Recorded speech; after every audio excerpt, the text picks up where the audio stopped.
Hello Insta, bonsoir à tous, j'espère que vous allez bien.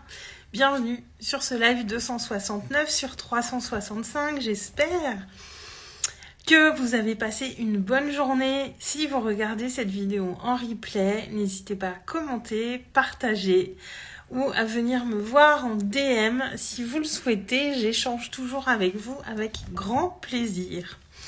Ce soir, je vais aborder une thématique dont je ne parle pas souvent, paradoxalement, mais je voulais vous amener le sujet de l'intérêt de se faire coacher. Qu'est-ce que ça amène de se faire coacher et pourquoi c'est si important quand on veut évoluer dans notre vie, quand on veut avancer dans nos entreprises, quand on veut débloquer certaines choses, quand on a un vrai besoin d'évolution, finalement. Moi, je suis accompagnée en permanence par différentes personnes. Alors, je suis pas toujours dans un programme, dans un coaching de groupe ou dans un coaching individuel, mais il y a toujours des choses qui viennent rythmer mon avancée, soit des espaces de groupe, soit des espaces individuels. Et il y a aussi tous ces moments où j'échange avec d'autres entrepreneurs, avec des personnes de mon entourage, avec ce réseau que j'ai construit autour de moi au fil du temps. Et à chaque fois, ça m'emmène de nouvelles choses. Et tout à l'heure, j'ai échangé avec une ancienne cliente qui est plus une amie maintenant, clairement. Et parce que voilà, elle voulait me parler d'un projet qu'elle a et qui est génial. Et ça m'a tellement enthousiasmée. Et elle m'a dit une phrase qui est venue vraiment faire un effet miroir puissant pour moi et où je me suis dit bon, ok. Là, Aurélie, ce truc auquel tu penses, il va falloir le faire. Alors, je vous dis pas forcément ce que c'est, mais ce qui était drôle, c'est qu'elle est venue me dire quelque chose, qu'elle m'a dit pourquoi tu fais pas ça? Et c'est quelque chose que j'avais en tête depuis un petit moment. Et qui me faisait encore un petit peu peur parce que je ne l'ai jamais fait et je suis comme vous, j'ai mes peurs, il y a des choses que j'ai besoin de dépasser pour pouvoir les faire. Déjà c'est la première chose que je voudrais vous dire du coup, c'est que pour tout le monde les premières fois c'est pas évident, on se pose des questions, comment ça va se passer? Est-ce que ça va marcher? Est-ce que ça va plaire aux gens? Même si je suis là tous les jours en live pour vous exprimer mes vérités et mes compréhensions, c'est pas pour ça que tout est facile pour moi. Il y a encore beaucoup d'endroits où je suis challengée, il y a encore beaucoup d'endroits où j'ai des peurs. Parfois pour des trucs un petit peu anodins, alors que vu de l'extérieur on pourrait se dire que y a pas de raison que j'arrive pas à faire ça, mais moi aussi j'ai mes caps à passer, j'ai ces choses qui m'effraient encore parce que je les ai jamais expérimentées. J'ai ces endroits où la peur vient un petit peu me chercher. Mais ça m'empêche pas de passer à l'action et en tout cas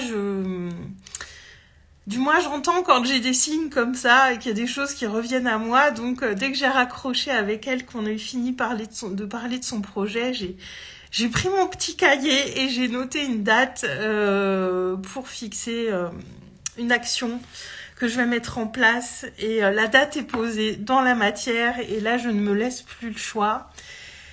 Et en fait c'est ça, c'est surtout ça fait partie de ces choses qu'on vient chercher en coaching parce que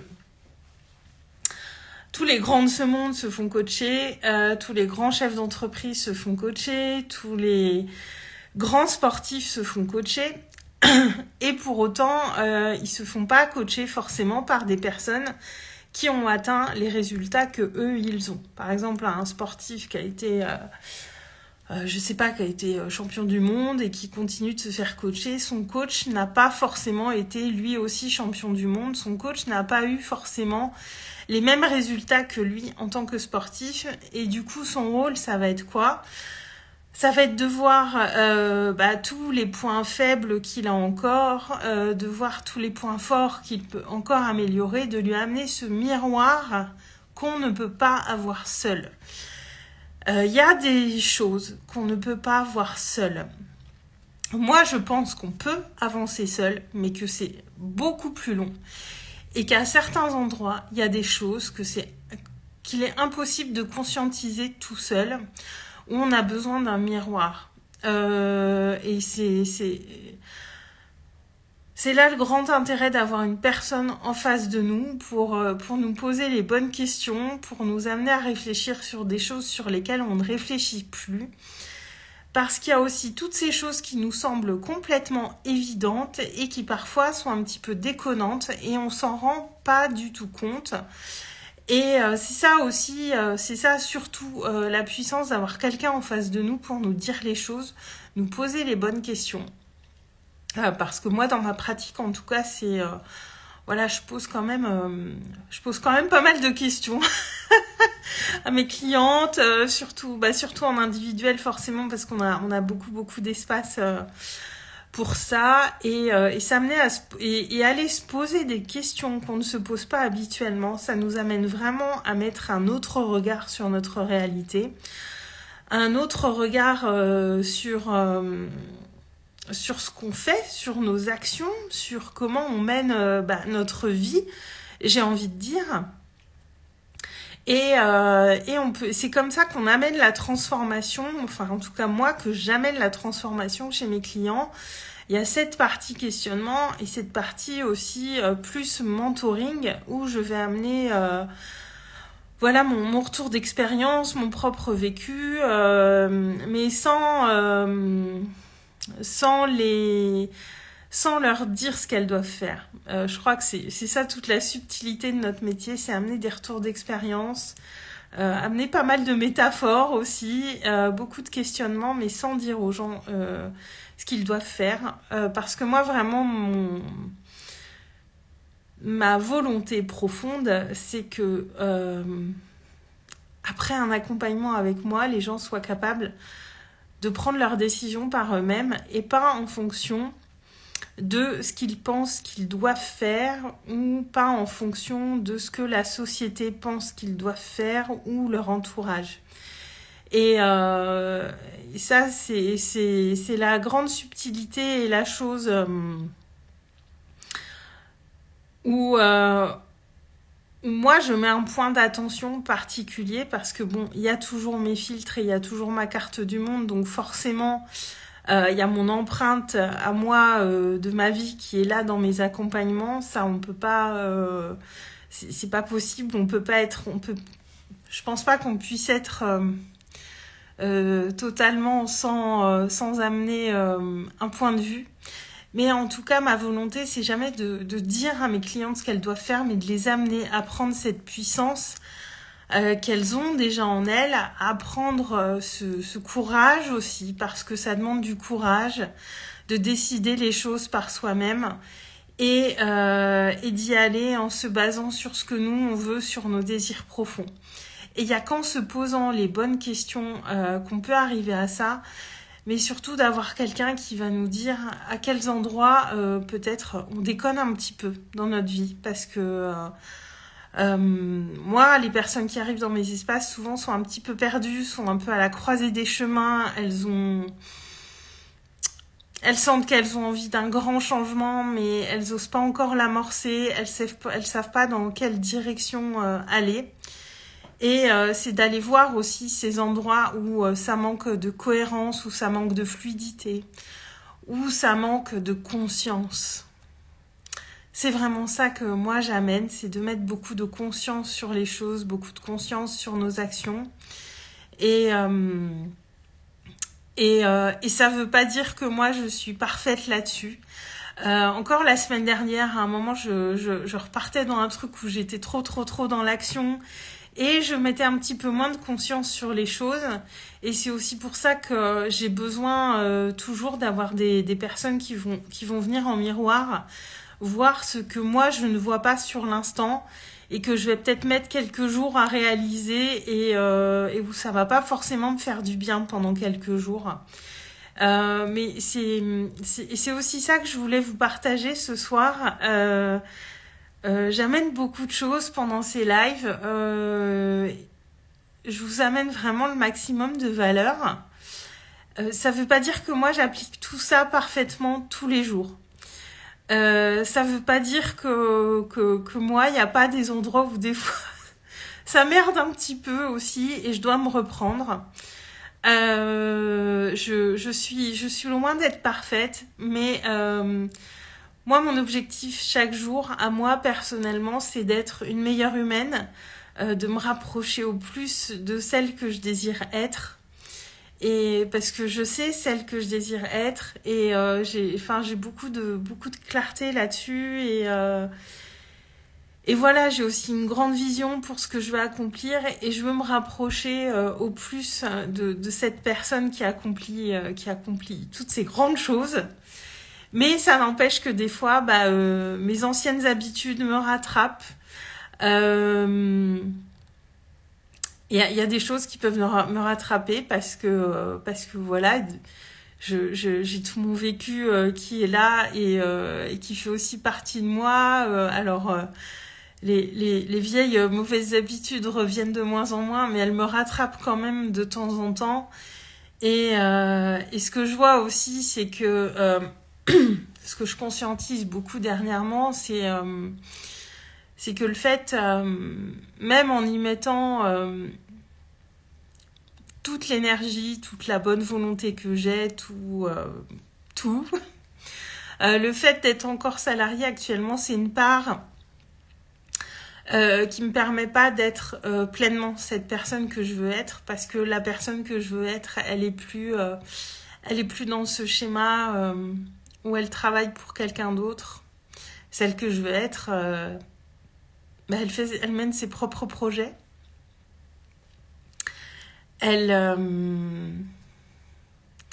est investie à 100% dans ce qu'elle veut pour elle et elle travaille pas pour réaliser les rêves des autres.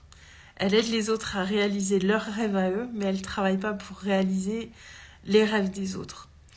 Et il y a encore cette dissonance qui est là dans ma vie, alors plus pour longtemps, mais je sais que en fait chaque jour qui passe avec l'échéance qui se rapproche, j'ai plus que 3 semaines en tant que salariée, je vois à quel point je suis en train de passer vraiment un autre cap où j'aurais plus du coup cette lourdeur qui est quand même là.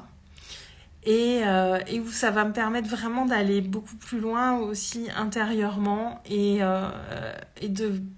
d'avoir l'espace pour mettre toute cette conscience sur ce que je vis, toute cette conscience sur mon quotidien, toute cette conscience sur toutes ces choses que j'ai envie de m'apporter à moi aussi.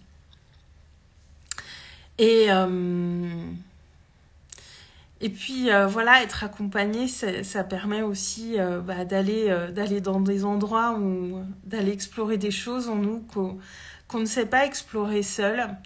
C'est vraiment hyper précieux et ouais, tous les grands de ce monde se font coacher et demandez-vous pourquoi en fait, parce qu'on a tous toujours à apprendre de l'autre et il y a toutes ces choses qu'on ne peut pas voir seul et qui viennent potentiellement nous ralentir, voire nous freiner, voire nous maintenir vraiment dans des situations qui ne nous conviennent plus.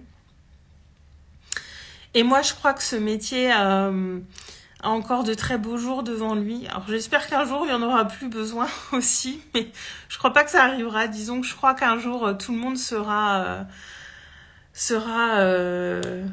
sera capable de se coacher les uns les autres avec beaucoup plus de naturel, mais je crois en tout cas actuellement que ce métier a encore de très beaux jours devant lui parce qu'à mon sens il y a de grands besoins de ce point de vue-là, parce que les humains ont besoin de mieux se connaître individuellement, de se poser les meilleures questions, d'amorcer eux-mêmes les changements, d'être plus capables de prendre leurs décisions, parce que je trouve qu'on est dans un monde où on veut beaucoup nous mettre dans des cases et on nous dit un petit peu trop ce qu'on doit faire.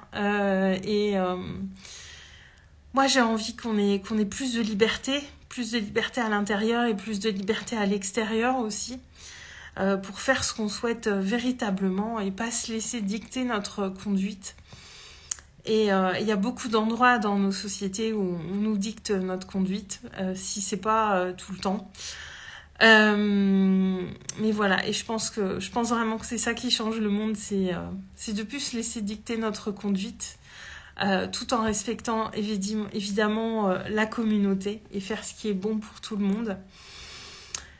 Mais voilà, je voulais vous amener là-dessus aujourd'hui parce qu'il y a eu cet effet miroir avec cette amie qui a été puissant et qui m'a fait du bien en fait.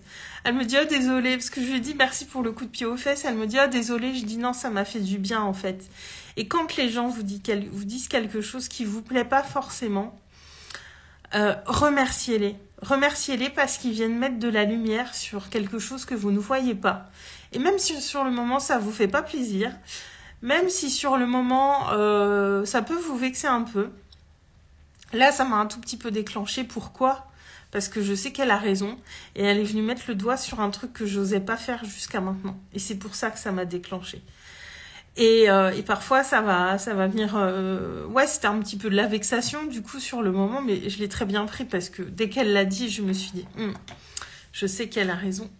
Et et c'était pas agréable, mais par contre, c'est ce que j'avais besoin d'entendre. Donc, remerciez les gens qui vont vous dire ces petites phrases, qui vont peut-être vous déclencher, vous mettre dans l'inconfort, vous vexer peut-être un petit peu, parce que c'est là, ces endroits où on grandit, ils se situent là aussi. C'est tous ces endroits où ça nous fait pas plaisir d'entendre certaines choses. Là, dites-vous qu'on grandit. Et quelqu'un qui vient émettre... qui vient vous dire quelque chose comme ça, qui vient émettre une critique sur vous, remerciez-le et méditez dessus. Et voyez ce que vous pouvez faire pour corriger le tir. Parce que c'est comme ça aussi qu'on devient une meilleure personne. Coucou Clémentine. J'espère que tu vas bien. Donc Clémentine, comme un éclair, qui sort son premier bouquin, qui est sorti il y a 2 jours. T'as vu, je fais ta promo, du coup, t'arrives. Si vous voulez aller voir son compte, elle vient d'écrire et de publier surtout son premier livre qui est sorti il y a 2 jours. Encore bravo à toi. Et puis voilà, je vais m'arrêter là pour ce soir. Je pense que je suis allée au bout de mon propos. Et puis moi je remercie mon amie pour cet échange parce que il m'a fait du bien. Et sans le savoir, elle m'a coachée ce soir. De rien pour la promo, Clem, ça me fait plaisir. Je promeus aussi les projets des gens que j'aime cette semaine. D'ailleurs, vendredi à midi, je serai en live avec Charlotte pour qu'elle vous parle de la campagne Ulule pour son projet de jeu de cartes. J'aime beaucoup Charlotte, j'aime beaucoup son énergie. C'est une artiste, j'ai fait un live duo avec elle il y a pas très longtemps et j'étais en état méditatif pendant cet échange. Elle a une incroyable qualité de présence. Je me demande si c'est pas ça qui fait la patte des artistes, mais en tout cas voilà, j'ai envie de l'aider dans la promotion de ce projet Ulule.